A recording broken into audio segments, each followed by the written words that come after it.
Señor, abre mis labios y mi boca proclamará tu alabanza. Gloria sea al Padre y al Hijo y al Espíritu Santo, como era al principio, ahora y siempre, por los siglos de los siglos. Amén.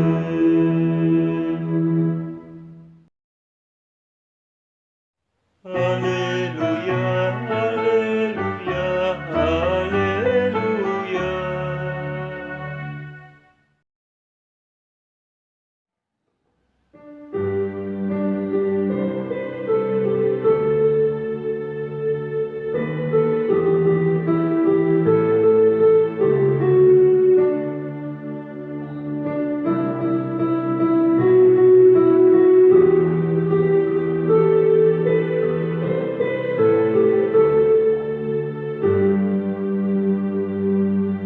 Venid, aclamemos al Señor, demos vítores a la roca que nos salva. Entremos ante Él dándole gracias, aclamándolo con cantos, porque el Señor es un Dios grande, soberano de todos los dioses, tiene en sus manos las cimas de la tierra y son suyas las cumbres de los montes.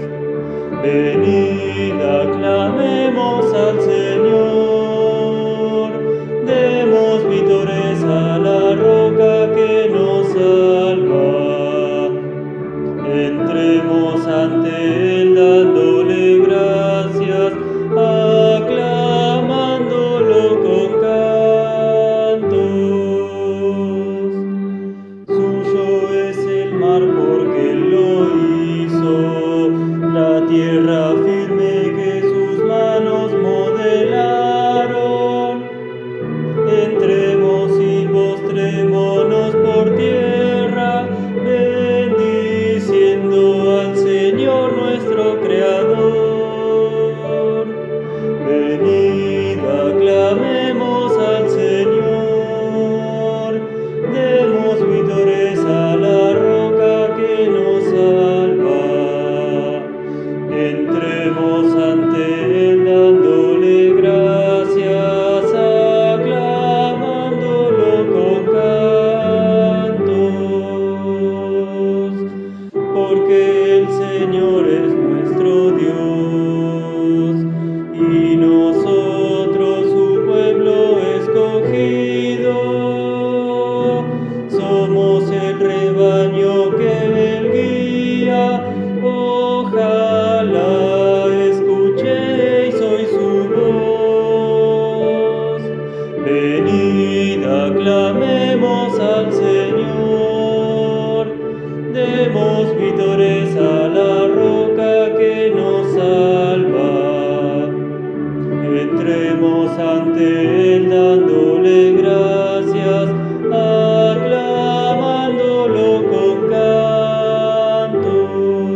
lectura se encuentra escrita según el profeta Isaías en el capítulo 6, versículos 1 hasta el 7, y escrito está: En el año que murió el rey Usías, yo vi al Señor sentado sobre un trono alto y sublime. El borde de su manto cubría el templo.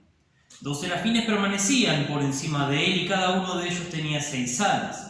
Con 2 se cubrían el rostro, con 2 se cubrían los pies y con 2 volaban. Uno de ellos clamaba al otro y le decía: Santo, santo, santo es el Señor Dios de los ejércitos. Toda la tierra está llena de su gloria. La voz del que clamaba hizo que el umbral de las puertas del templo se estremeciera y el templo se llenó de humo. Entonces dije yo: ¡ay de mí! Soy hombre muerto. Mis ojos han visto al Rey, el Señor de los ejércitos. Aun cuando soy un hombre de labios impuros y habito en medio de un pueblo de labios también impuros. Entonces uno de los serafines voló hacia mí. En su mano llevaba un carbón encendido que había tomado del altar con unas tenazas. Con ese carbón tocó mi boca y dijo: con este carbón he tocado tus labios para remover tu culpa y perdonar tu pecado. Señor, ten piedad de nosotros. Demos gracias a Dios. La lectura de la epístola se encuentra escrita por San Pablo a los Romanos en el capítulo 11, versículos 33 hasta el 36, y escrito está: Qué profundas son las riquezas de la sabiduría y del conocimiento de Dios, cuán incomprensibles son sus juicios e inescrutables sus caminos. Porque ¿quién ha entendido la mente del Señor? ¿O quién ha sido su consejero? ¿O quién le dio a él primero para que él tenga que devolverlo? Ciertamente todas las cosas son de él y para él. A él sea la gloria por siempre. Amén. Señor, ten piedad de nosotros. Demos gracias a Dios. La lectura del Evangelio se encuentra escrita, según San Juan, en el capítulo 3, versículos 1 hasta el 17, y escrito está: Entre los fariseos había un hombre que, entre los judíos, era muy importante. Se llamaba Nicodemo. Este vino de noche a ver a Jesús y le dijo: Rabí, sabemos que has venido de parte de Dios como maestro, porque nadie podría hacer estas señales que tú haces si Dios no estuviera con él. Jesús le respondió: de cierto te digo que el que no nace de nuevo no puede ver el reino de Dios. Nicodemo le dijo: ¿y cómo puede un hombre nacer siendo ya viejo? ¿Acaso puede entrar en el vientre de su madre y volver a nacer? Jesús le respondió: de cierto te digo que el que no nace de agua y del Espíritu no puede entrar en el reino de Dios. Lo que nace de la carne, carne es, y lo que nace del Espíritu, Espíritu es. No te maravilles de que te dije que es necesario que ustedes nazcan de nuevo. El viento sopla de donde quiere y lo puedes oír, pero no sabes de dónde viene ni a dónde va. Así es todo aquel que nace del Espíritu. Nicodemo le preguntó: ¿y cómo es posible que esto suceda? Jesús le respondió: ¿y tú eres maestro de Israel y no lo sabes? De cierto te digo que hablamos de lo que sabemos y damos testimonio de lo que hemos visto, pero ustedes no aceptan nuestro testimonio. Si les he hablado de cosas terrenales y no creen, ¿cómo creerán si les hablo de las cosas celestiales? Nadie subió al cielo, sino el que descendió del cielo, que es el Hijo del Hombre.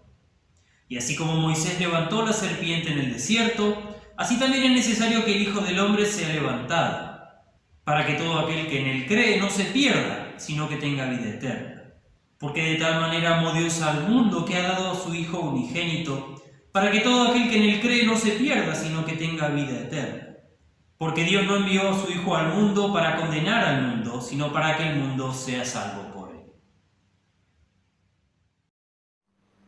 Dios, que muchas veces y de distintas maneras habló en otros tiempos a nuestros padres por medio de los profetas, en estos días finales nos ha hablado por medio del Hijo.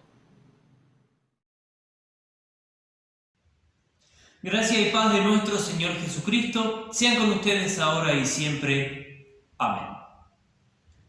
¿Cómo te das cuenta de que alguien ganó una discusión o un debate? En otros países hay un dicho que dice: el que se enoja, pierde. Esto hace referencia a aquellos que, al quedarse sin argumentos, empiezan a levantar la voz para intentar imponerse. Entonces, el que hace esto perdió, porque necesita levantar la voz porque sus argumentos son bajos. Pero supongamos que nadie se enoja. ¿Cómo podemos entonces saber quién tiene razón? Por lo general, el que se queda sin poder responder es porque agotó todos sus caminos para convencer, y quien concluye su línea de argumentación sin poder ser refutado debería ser considerado como aquel que tuvo la razón en aquel asunto. Así pasa entre Jesús y Nicodemo. Hay una discusión, debate, diálogo, como se lo quiera llamar. Nicodemo, el gran maestro de Israel, comienza hablando mucho, mientras que Jesús poco. Pero a medida que avanza la charla, cada vez Jesús habla más y Nicodemo finalmente queda sin palabras.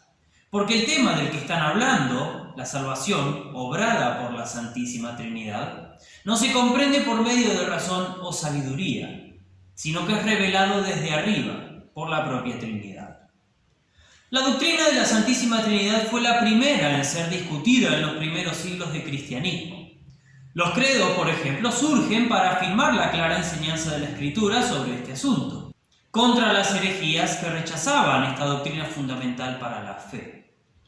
Quizá la herejía más conocida es la de Arrio, que afirmaba que Jesús no era Dios, sino creación de él. No son de la misma sustancia, afirmaba, y afirman hoy también sus modernos seguidores.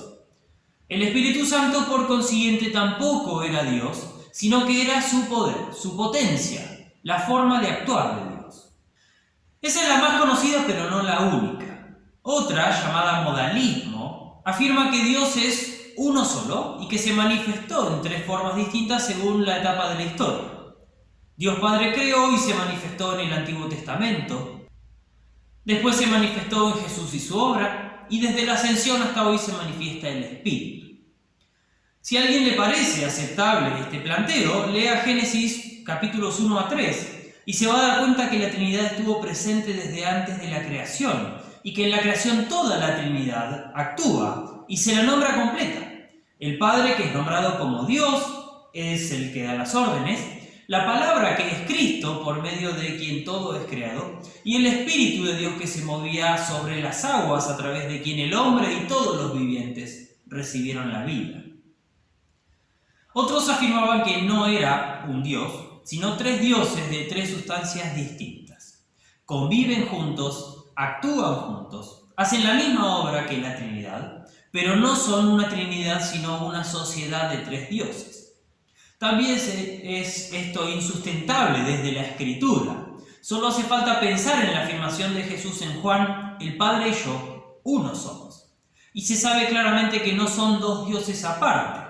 Por lo tanto, sabemos que es un solo Dios en tres personas. ¿Por qué tanto revuelo entonces, si la Escritura es tan clara, pastor? Podrías preguntarme. Es verdad que la Escritura es clara. Lo que no es claro es nuestra razón. Y como esta doctrina no es racional, es incomprensible para la razón, irracional, en la búsqueda de una explicación lógica y racional se termina cayendo en estas herejías. Porque esta doctrina no se la conoce mediante sabiduría y quemadura de pestañas, sino que se la conoce mediante la fe, mediante la revelación, porque no es razonable, sino creíble. Esto es lo que pasa con Nicodemo. Se acerca a Jesús de noche. Para Juan, los que van de noche van con incredulidad. El propio Jesús en Juan dice: el que anda de día no tropieza porque ve la luz de este mundo, pero el que anda de noche tropieza porque no hay luz en él. Jesús dijo que Él es la luz de este mundo, o sea que andar de día y no tropezar es tenerlo a Él, esto es fe en Él. Por consiguiente, el que no tiene la luz de este mundo no tiene fe. Nicodemo, entonces, va sin fe a buscar conocimiento en Jesús, porque como él dice, era obvio que no era un cualquiera, porque hacían señales que mostraban que Dios estaba con él. Pero no va con fe a buscar salvación, sino que va con incredulidad a buscar sabiduría. Por eso dice que Jesús vino de parte de Dios como maestro, y al principio lo llama Rabí, maestro en arameo, y no Jesús, Yeshua, Salvador en hebreo. Lo primero que hace Jesús frente a la adulación de Nicodemo es responderle que está equivocado en su búsqueda. La salvación no está en el conocimiento, sino que viene de arriba. Hay que nacer de nuevo. Nadie eligió nacer, así que nadie elige tampoco nacer de nuevo. Por lo tanto, esto es un don, algo dado y no algo elegido y aprendido. Pero Nicodemo, en su incredulidad, sigue pensando en la obra humana. ¿Cómo puede un hombre nacer siendo ya viejo? ¿Cómo puede entrar en el vientre de su madre? Él sigue pensando que necesita hacer algo. En esto vemos más claro todavía que él se acerca a Jesús en incredulidad. La respuesta de Jesús es, otra vez, revelación pura. Esto no sucede según la carne, no hay que volver a ingresar al vientre materno, sino que esto sucede mediante el agua y el espíritu, bautismo. Esto no es controlado tampoco por el hombre, porque el espíritu es como el viento, sopla de donde quiere y así son los nacidos del espíritu, así son los bautizados.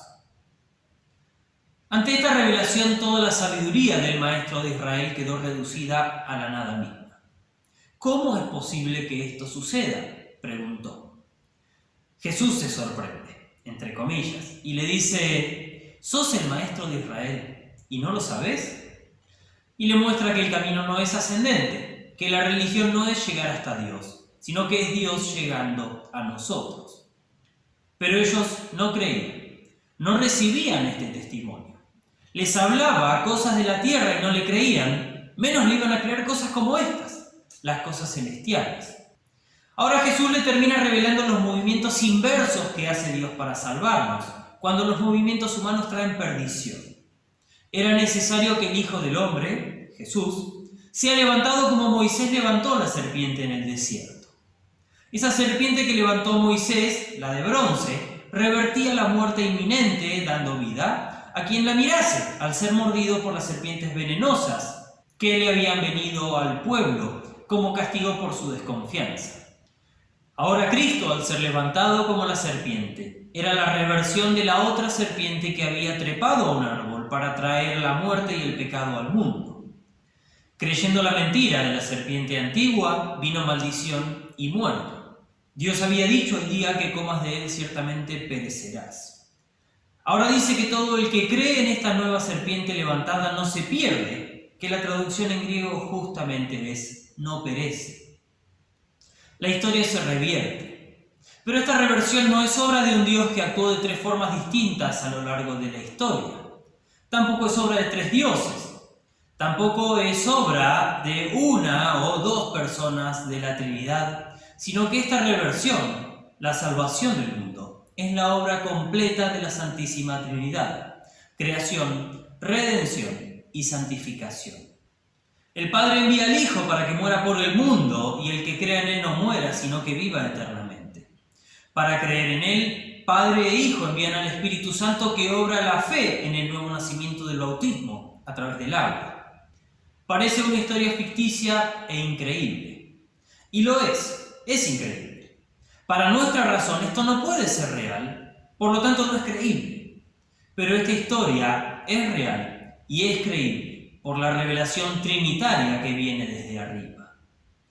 Pero a nuestra razón le gusta entender las cosas, y no solamente le gusta entender, sino que le gusta someter todas las cosas a su raciocinio. Si no se puede explicar, entonces no vale la pena creerlo. Esto se ve clarito en cuanto más le creemos a la evidencia física y científica que lo que le creemos a la palabra de Dios. Y así creemos que la Escritura nos habla en lenguaje mitológico, figurado. Porque no es lógico que todos descendamos de dos personas. Tampoco que Dios haya creado todo de la nada, menos en 6 días. Que comer de un fruto, incentivado por una serpiente parlante, haya condenado al mundo. Y así se podría estar por horas, con todas las historias de las Escrituras que parecen relatos mitológicos. Pero hoy nos compete específicamente la Santísima Trinidad. Si el creer depende del saber, ¿cómo creemos esto incomprensible a la razón? Si el creer depende del conocer, ¿cómo creemos esto irreconocible a toda lógica? Si el creer depende de la sabiduría, ¿cómo creemos esta sabiduría humanamente inalcanzable? Pero nuestra razón quiere anteponerse siempre. Quiere tener el papel central. porque estamos acostumbrados a que el saber sea la habilitación para lo que sigue después. Y esto no es algo de lo que alguno esté exento, porque desde el racionalismo e iluminismo de los siglos XVII y XVIII, todo el mundo cree y piensa así. Primero hay que saber. Pienso, luego existo, dijo Descartes.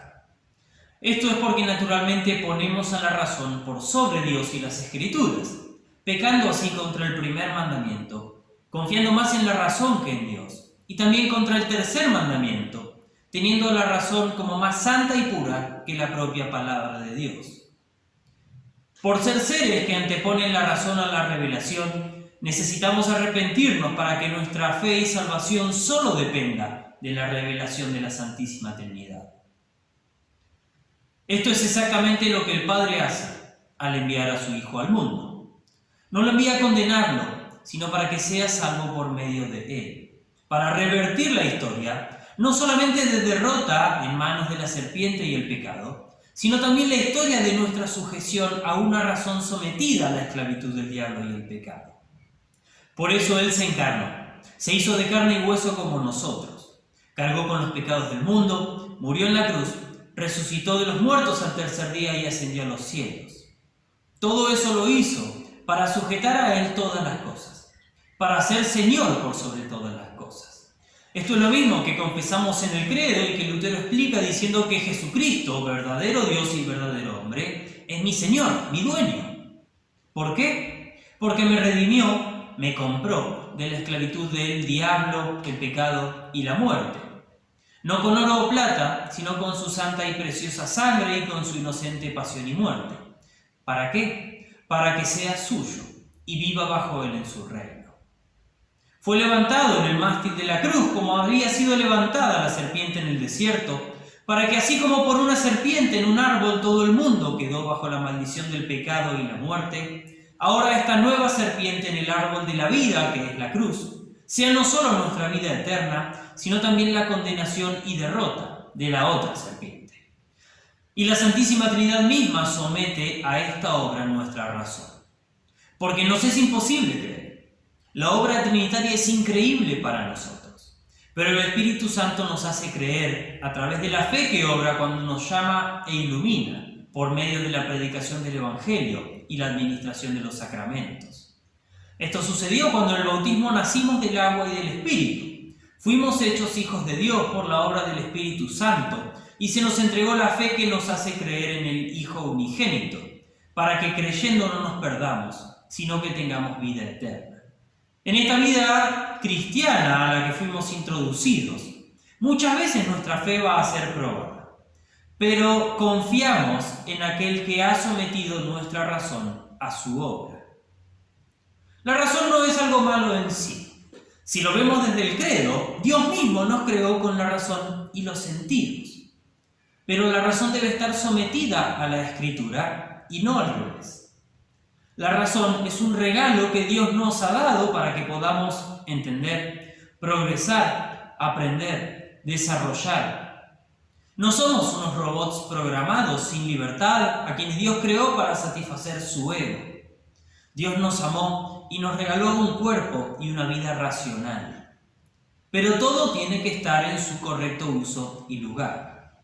La razón no está para ser objeto de nuestro culto y confianza, sino que está para ser puesta bajo la palabra de Dios, sabiendo que hay cosas que escapan a nuestra razón, como la Trinidad, la omnipotencia o la eternidad de Dios. Hasta incluso hay cosas que Dios no nos reveló, pero no por mano, no para ocultarnos cosas, sino por amor, porque nuestra razón no puede manejar todas las cosas. Sin embargo, todo aquello que ha sido revelado es para que podamos conocer quiénes somos nosotros, de dónde venimos, quién es nuestro Dios, cuál es su obra, hacia dónde vamos y cómo llegar. Por eso, hay una actitud de Nicodemo que él hace sin querer, pero que también sirve como ejemplo para nosotros. Necesitamos dejar que hable más Dios, que nos habla en su palabra y la predicación de ella, y hablar menos nosotros. Cuando nosotros hablamos demasiado, terminan pasando desastres. Cuando Dios habla para perdonar, para salvar, para solucionar todos nuestros problemas causados por el pecado. Por eso también, si prestan atención, nuestra liturgia está enfocada mucho más en lo que Dios hace que en lo que nosotros hacemos. Si bien hay oración, adoración, alabanza y acción de gracias, nunca es lo central ni ponemos ahí el énfasis, sino que el énfasis está en lo que Dios nos entrega. Por eso es a lo que más tiempo dedicamos: la absolución, la lectura y predicación de las Escrituras y la administración del bautismo y la Santa Cena.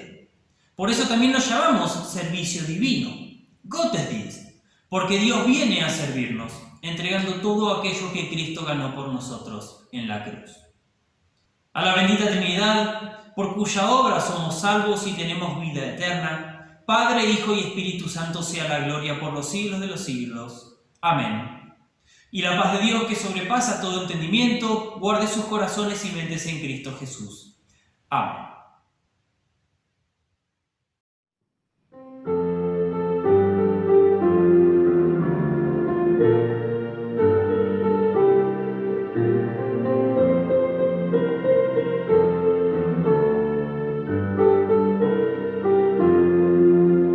Bendito sea el Señor, el Dios de Israel, porque ha visitado a su pueblo con su salvación. Dios ha levantado su Hijo el Salvador en la casa de su siervo David, según había dicho en tiempos antiguos por medio de los profetas que hablaban por él. Bendito sea el Señor, el Dios de Israel, porque ha visitado a su pueblo con su salvación. De los enemigos nuestro Dios nos rescatará, y de aquellos que nos odian también.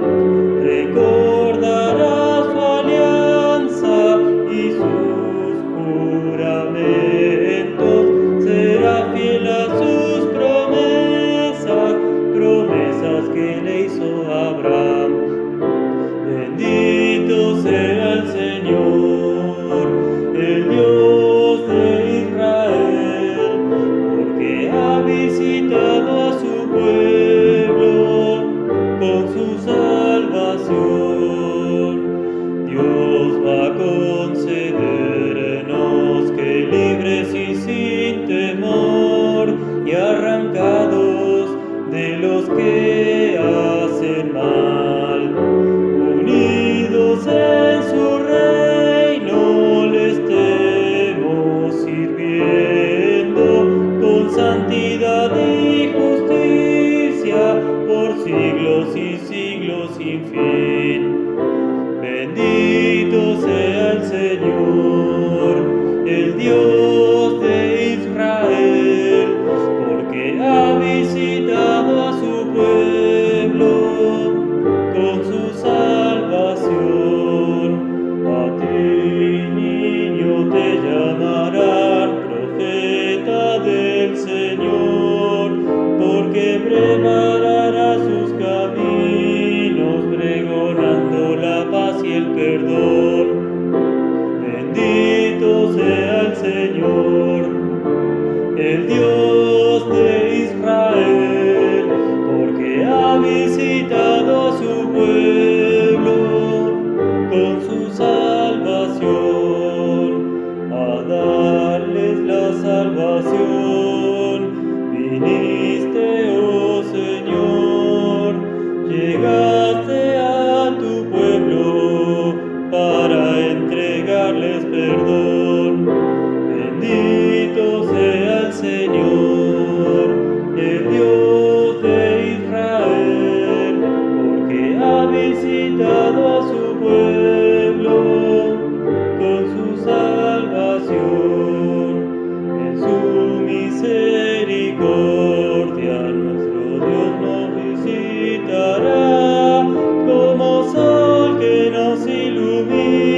Dios de paz.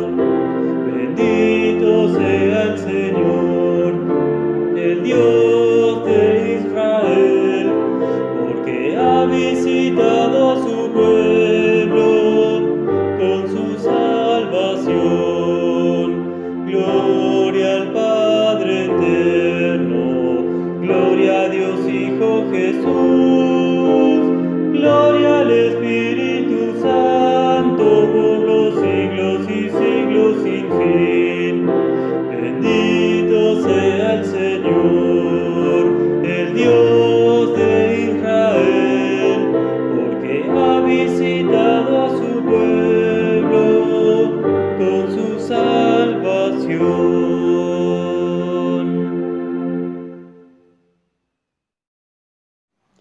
Oremos. Oh Señor nuestro Padre Celestial, Todopoderoso y Eterno Dios, tú nos trajiste de manera segura al comienzo de este día. Defiéndenos hoy con tu poder y concédenos tu protección, para no caer en pecado ni en ningún peligro, sino que, en todos nuestros quehaceres, siendo guiados por tu gobierno, permanezcamos bajo tu mirada paterna, por Jesucristo tu Hijo nuestro Señor, que vive y reina contigo y con el Espíritu Santo, siempre un solo Dios, por los siglos de los siglos. Amén. Instruidos por nuestro Señor Jesucristo y confiando en sus promesas, oramos. Padre nuestro que estás en los cielos, santificado sea tu nombre. Venga a nos tu reino, hágase tu voluntad, así en la tierra como en el cielo.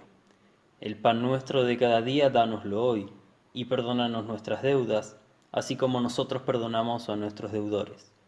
Y no nos dejes caer en la tentación, mas líbranos del mal. Porque tuyo es el reino, el poder y la gloria, por los siglos de los siglos. Amén. Bendigamos al Señor, demos gracias a Dios. El Señor Todopoderoso y Misericordioso, el Padre,